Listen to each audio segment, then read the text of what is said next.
Hello all, welcome back to simply filmy. ഇപ്പം നമ്മുടെ ഒരു പുതിയൊരു വീഡിയോയിലേക്ക് എല്ലാവർക്കും സ്വാഗതം. ഞാൻ ഇന്ന് വീഡിയോയിലൂടെ സംസാരിക്കാൻ പോകുന്നത് ഉണ്ണി ശിവലിംഗം എഴുതി സംവിധാനം ചെയ്ത് ഇന്ന് തിയേറ്ററിൽ റിലീസായിട്ടുള്ള ബാൾട്ടി എന്ന് പറയുന്ന സിനിമയെ പറ്റിയാണ്. സിനിമ ഞാൻ എൻ്റെ തിയേറ്ററിൽ പോയി കണ്ടു, എന്നിട്ട് ഇവിടെ വന്നിരിക്കുകയായിരുന്നു. സിനിമയെ പറ്റി എനിക്ക് ഇനീഷ്യലി പറയാനുള്ളത് എന്താണെന്ന് വെച്ചാൽ, നല്ലൊരു തിയേറ്റർ എക്സ്പീരിയൻസ് ഡിമാൻഡ് ചെയ്യുന്ന ഒരു സിനിമയാണ്. നല്ലൊരു തിയേറ്റർ എക്സ്പീരിയൻസ് നമുക്ക് തരുന്ന ഒരു സിനിമയാണ്. ഇത് രണ്ടിനെ പറ്റി നമുക്ക് ഡീറ്റെയിൽ ആയിട്ട് പറയാം. നമുക്ക് ഈ സിനിമയുടെ പിന്നണിയിൽ പ്രവർത്തിച്ചിരിക്കുന്ന ആൾക്കാരെ പറ്റി നമുക്ക് ആദ്യം സംസാരിക്കാം. ഈ സിനിമ എഴുതി സംവിധാനം ചെയ്തിട്ടുള്ളത് ഉണ്ണി ശിവലിംഗം എന്ന് പറയുന്ന ആളാണ്. ആളുടെ ആദ്യത്തെ സിനിമയാണ് ഇതെന്നാണെന്ന് എനിക്ക് അറിയാൻ സാധിച്ചത്. ആ ഒരു ആംഗിളിൽ നോക്കുമ്പോൾ വൺ ഓഫ് ദി ബെസ്റ്റ് വർക്കാണ്. പുതുമുഖ സംവിധായകരുടെ സിനിമകൾ എടുത്ത് നോക്കുമ്പോൾ ഇതൊരു നല്ലൊരു വർക്കായിട്ടാണ് എനിക്ക് ഫീൽ ചെയ്തിട്ടുള്ളത്. ആൻഡ് പിന്നെ ഈ സിനിമ പ്രൊഡ്യൂസ് ചെയ്തിട്ടുള്ളത് സന്തോഷ് ടി കുരുവിളയാണ്. ഈ സിനിമയുടെ മ്യൂസിക് കൈകാര്യം ചെയ്തിട്ടുള്ളത് സായബിങ്കാറാണ്. സായബിങ്കാറിൻ്റെതായിട്ട് പുറത്തു വരുന്ന ആദ്യത്തെ സിനിമയാണ് ഇതെന്നാണ് എനിക്ക് അറിയാൻ സാധിച്ചത്. കാരണം ആളുടെ സിനിമകളായിട്ട് ഇനി പുറത്തു വരാനുള്ളത് നമ്മുടെ സൂര്യയുടെ കറുപ്പ് എന്ന് പറയുന്ന സിനിമയൊക്കെയാണ്. അപ്പം അതൊന്നും ഇതുവരെ റിലീസ് ആയിട്ടില്ല. സോ അതുകൊണ്ട് തന്നെ സായബിങ്കാറിൻ്റെ മ്യൂസിക് പ്രൊഡക്ഷനിൽ പുറത്തു വരുന്ന ആദ്യത്തെ സിനിമയാണ്. പിന്നെ ഈ സിനിമയുടെ സിനിമാറ്റോഗ്രഫി കൈകാര്യം ചെയ്തിരിക്കുന്ന അലക്സ് ജെ പുളിക്കലാണ്. അതൊക്കെയാണ് ഇതിൻ്റെ മെയിൻ ടെക്നിക്കൽ, ഇതിൻ്റെ ബാക്കിലുള്ള ഒരു ബാക്കിംഗ് ക്രൂ എന്ന് പറയുന്നത്. പിന്നെ ഈ സിനിമയുടെ പേര് എനിക്ക് ഫീൽ ചെയ്ത കാര്യങ്ങൾ ഞാൻ ആദ്യം പറയാം. അതായത് എനിക്ക് ഫീൽ ചെയ്തിട്ടുള്ളത് ഒരു നല്ലൊരു തിയേറ്റർ എക്സ്പീരിയൻസ് ഡിമാൻഡ് ചെയ്യുന്ന ഒരു സിനിമയാണ്. നമുക്കൊരു ഒരിക്കലും ഒരു മോശം തിയേറ്ററിൽ പോയി കണ്ട് എക്സ്പീരിയൻസ് ചെയ്യേണ്ട ഒരു സിനിമയായിട്ട് എനിക്ക് തോന്നുന്നില്ല. മാക്സിമം നല്ലൊരു ഓഡിയോ വിഷ്വൽ ഔട്ട്പുട്ട് കിട്ടുന്ന ഒരു തിയേറ്ററിൽ പോയിരുന്ന് കൈയടിച്ച് കാണാൻ പറ്റുന്ന ഒരു പോപ്കോൺ എന്റർടൈനർ എന്നൊക്കെ നമ്മൾ പറയില്ല, അങ്ങനത്തെ ഒരു സിനിമയാണിത്.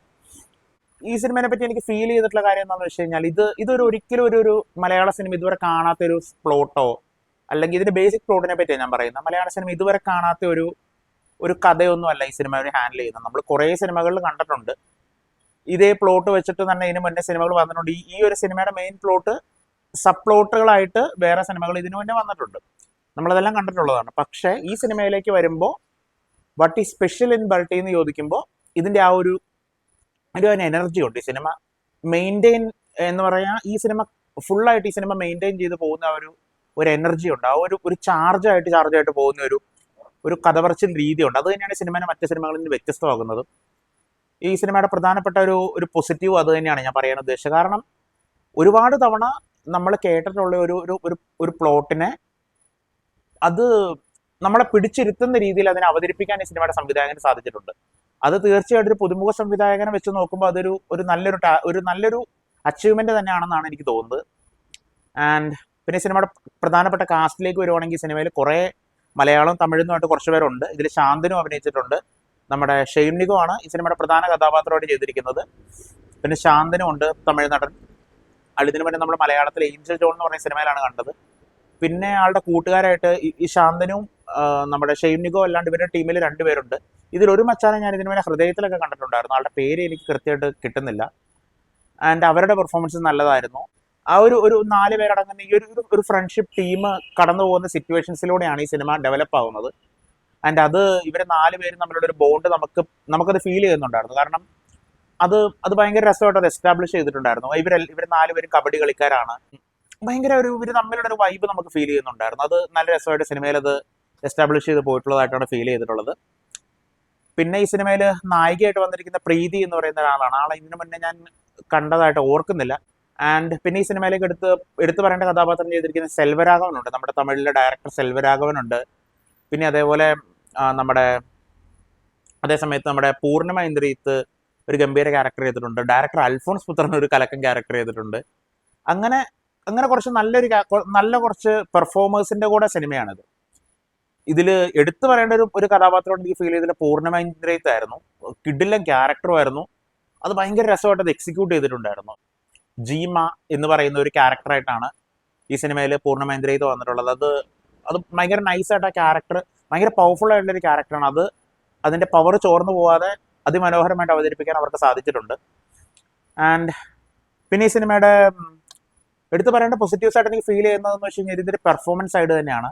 ഷെയ്ൻ നിഗം ആസ് യൂഷ്വൽ അടിപൊളിയാക്കിയിട്ടുണ്ട്. ഷെയ്ൻ നിഗത്തിന്റെ ഒരു റൊമാൻറ്റിക് സൈഡ് ആണെങ്കിലും, അതുപോലെ തന്നെ ആളുടെ എന്താ പറയുക, ആളുടെ പെർഫോമൻസ് ഭയങ്കര ഭയങ്കര രസമായിട്ട് ഈ സിനിമയിൽ യൂസ് ചെയ്തിട്ടുണ്ട്. പക്ഷേ എനിക്ക് അതിൽ തന്നെ ഒരു എക്സെപ്ഷൻ ഉള്ള എന്താണെന്ന് വെച്ച് കഴിഞ്ഞാൽ ആളുടെ ഡബ്ബിങ്ങിലേക്ക് വരുന്ന സമയത്ത് ഭയങ്കര ഇമോഷണൽ ആയിട്ട് ചില ഡയലോഗ്സ് പറയുമ്പോൾ, അല്ലെങ്കിൽ ഭയങ്കര ദേഷ്യത്തിൽ ചില ഡയലോഗ്സ് പറയുമ്പോൾ കൊച്ചി സ്ലാങ് കയറി വരുന്നുണ്ടോ എന്ന് എനിക്ക് ചെറിയൊരു സംശയമുണ്ട്. എനിക്ക് അതുപോലെ തോന്നി, 1-2 ഡയലോഗുകൾ എനിക്ക് അങ്ങനെ ഫീൽ ചെയ്തു. അതുകൊണ്ട് മാത്രം പറയുന്നതാണ്. പക്ഷെ പെർഫോമൻസിലൊന്നും ഒരു കുറവുമില്ല. ആ ക്യാരക്ടറായിട്ട് മച്ചാൻ ജീവിക്കുകയായിരുന്നു. ഭയങ്കര നൈസ് പെർഫോമൻസ് ആയിരുന്നു. പിന്നെ ഈ സിനിമയിൽ എന്താ പറയുക, ബാക്കിയുള്ള പെർഫോമൻസിൻ്റെ കാര്യം ശാന്തനു ഭാഗ്യരാജ് ഈ സിനിമയിൽ ഒരു നല്ല ക്യാരക്ടർ ചെയ്തിട്ടുണ്ട്. നല്ല പെർഫോമൻസ് ആയിരുന്നു. ത്രൂ ഔട്ട് ദി മൂവി നല്ലൊരു പെർഫോമൻസ് ആയിരുന്നു. പിന്നെ നേരത്തെ പറഞ്ഞ ഹൃദയത്തിലൊക്കെ ഉണ്ടായിരുന്ന ഒരു മച്ചാൻ ഉണ്ടായിരുന്നു. മച്ചാൻ്റെ പേര് എനിക്ക് കൃത്യമായിട്ട് കിട്ടിയില്ല. ആളുടെ പെർഫോമൻസ്, പിന്നെ ഇവരുടെ കൂട്ടത്തിൽ വേറൊരാളുണ്ട്, അയാളുടെ ഒരു പെർഫോമൻസ് ആണെങ്കിലും പെർഫോമൻസ് വൈസ് എല്ലാവരും അടിപൊളിയായിരുന്നു. എല്ലാവരും അവരവരുടെ മാക്സിമം ഇൻപുട്ട് ഇതിൽ തരാൻ വേണ്ടി ശ്രമിച്ചിട്ടുണ്ട്. ഇതിൽ സെൽവരാഘവന്റെ ഒക്കെ പെർഫോമൻസ് എടുത്തു പറയേണ്ടതാണ്. കാരണം ഒരു ഭയങ്കര ചിരിച്ചോണ്ട് വില്ലനസം കാണിക്കുന്ന ഒരു ടൈപ്പ് പരിപാടി ഉണ്ടല്ലോ, അത് ഭയങ്കര രസമായിട്ട് സെൽവരാഘവന്റെ സിനിമയിൽ ചെയ്തിട്ടുണ്ട്. നല്ല രസമായിരുന്നു പെർഫോമൻസ്. പിന്നെ ഈ സിനിമയുടെ പ്രധാന പോസിറ്റീവായിട്ട് എനിക്ക് ഫീൽ ചെയ്തിട്ടുള്ള ഈ സിനിമയുടെ മ്യൂസിക് ആണ്. സായി അഭ്യങ്കറാണ് മ്യൂസിക് കൈകാര്യം ചെയ്തിട്ടുള്ളത്. ചെതറിയിട്ടുണ്ടായിരുന്നു. അതായത് ചില സീനുകളിലൊക്കെ മ്യൂസിക് സീനിനെ എലവേറ്റ് ചെയ്ത് വേറെ ലെവലിൽ എത്തിക്കുന്ന പോലെയാണ് എനിക്ക് ഫീൽ ചെയ്തിട്ടുള്ളത്. എസ്പെഷ്യലി ഇതിന്റെ സ്റ്റാർട്ടിങ് സീക്വൻസസിൽ, അല്ലെങ്കിൽ ഇതിന്റെ ഒരു കബഡി ഈ സിനിമയിലെ ഒരു പ്രധാന ഒരു ഏരിയയാണ്. ഇവര് 4 പേരും കബഡി കളിക്കാരാണ്. ഇവര് കബഡി സീക്വൻസിലൊക്കെ സായി അഭ്യങ്കർ ചെയ്തിരിക്കുന്ന മ്യൂസിക്, പിന്നെ ചില ഫൈറ്റ് സീക്വൻസസ്, അതിലൊക്കെ ചെയ്തു വെച്ചിരിക്കുന്ന മ്യൂസിക് എന്ന് പറഞ്ഞാൽ അടിപൊളിയായിരുന്നു. ഇൻഫാക്ട് പടം ചെറുതായിട്ടൊന്ന് ലോ ആയി പോകുമ്പോഴും പടത്തിനെ താങ്ങി എലവേറ്റ് ചെയ്ത് ഒരു വേറെ ലെവലിലേക്ക് എത്തിക്കാൻ സായി അഭ്യങ്കറിന്റെ മ്യൂസിക് ഇതിൽ വർക്ക് ചെയ്തിട്ടുണ്ട്. കിടിലം വർക്കായിരുന്നു.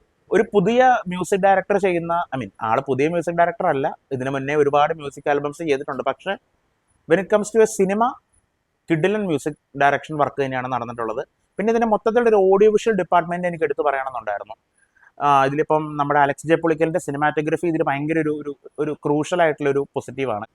പിന്നെ സിനിമയിൽ എടുത്തു വരേണ്ട ഒരു പോസിറ്റീവായിട്ട് എനിക്ക് ഫീൽ ചെയ്തിട്ടുള്ളത് വിഷ്ണു ഗോവിന്ദാണ് ഈ സിനിമയിൽ സൗണ്ട് ഡിസൈൻ ചെയ്തിട്ടുള്ളത്. ഗംഭീര വർക്കായിരുന്നു. എസ്പെഷ്യലി ഇതിന്റെ ഫൈറ്റ് സീക്വൻസിലേക്കൊക്കെ വരുമ്പോൾ അവരെടുത്ത ആ ഒരു എഫേർട്ട് നമുക്ക് ക്ലിയർലി തിയേറ്ററിൽ അത് കേൾക്കാൻ പറ്റുന്നുണ്ടായിരുന്നു. അതുകൊണ്ടാണ് ഞാൻ പറയുന്നത്, ഏറ്റവും നല്ലൊരു ഓഡിയോ ഔട്ട്പുട്ട് കിട്ടുന്ന ഓഡിയോ ഔട്ട്പുട്ട് കിട്ടുന്ന തിയേറ്ററിൽ തന്നെ മസ്റ്റായിട്ട് ഈ സിനിമ കാണണം. കാരണം ഈ സിനിമ അത് ഡിമാൻഡ് ചെയ്യുന്നുണ്ട്. പിന്നെ ഈ സിനിമയിൽ എനിക്ക് എടുത്തു പറയേണ്ട ഒരു പോസിറ്റീവായിട്ട് ഫീൽ ചെയ്തിട്ടുള്ളത്, ഈ സിനിമ മൊത്തത്തിൽ പ്ലേസ് ചെയ്തിരിക്കുന്നത് പാലക്കാട് തമിഴ്നാട് ഒരു ബോർഡർ ഏരിയയിൽ വെച്ചിട്ടാണ്.